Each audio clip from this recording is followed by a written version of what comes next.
Ever walked into a building and wondered, why is the air so stuffy today? Or noticed your electricity bill spiked without a clue why? Let's imagine a system that doesn't just flag the problem but explains it, like a detective for energy use. That's InsightBuild. Today, we'll break down how this AI-powered tool turns building mysteries into clear answers. Here's the problem. Modern buildings are packed with sensors, tracking temperature, occupancy, HVAC settings, you name it. But here's the catch. Those sensors generate tons of data. Think of it like a library with thousands of books, but no index. You can't just find the answer you need. Traditional systems might say, energy use is up, but they can't tell you why. Was it a crowd? A broken system? Or maybe the thermostat, on a weird schedule? That's where InsightBuild steps in. It's like giving your building a brain that doesn't just collect data, it understands it. Let's dive into the tech. First up, causal inference.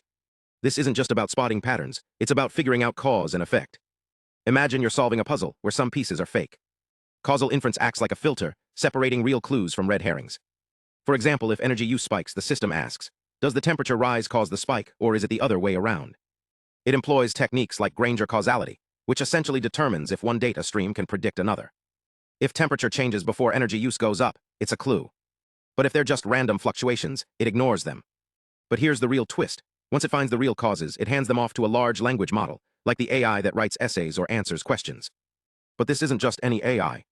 It's been fine-tuned on real-world data from places like Google and Berkeley. So when it sees occupancy up arrow and damper closed, it doesn't just spit out gibberish. It says the energy surge was caused by a crowded meeting room and a stuck damper forcing the HVAC to work overtime. Boom, problem diagnosed. Now, how does this actually work in the real world? Let's look at a test case.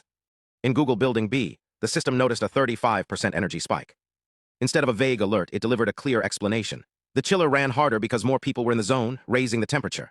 That's actionable insight, no guesswork. But how did this AI get so smart? The team used tricks like mixed precision training, which speeds up learning by using both 16-bit and 32-bit floating points, and gradient checkpointing, a technique that saves memory by recomputing activations during backpropagation. They even stopped training early if the model started to overfit, like a student knowing when to review instead of cramming. And all that? It took just 2 hours on a powerful GPU. So next time you feel that stuffy air or wonder why your bill's high, remember, InsightBuild is out there, turning data into detective work. Thanks for watching. Now go explore the science behind the systems that keep our world running.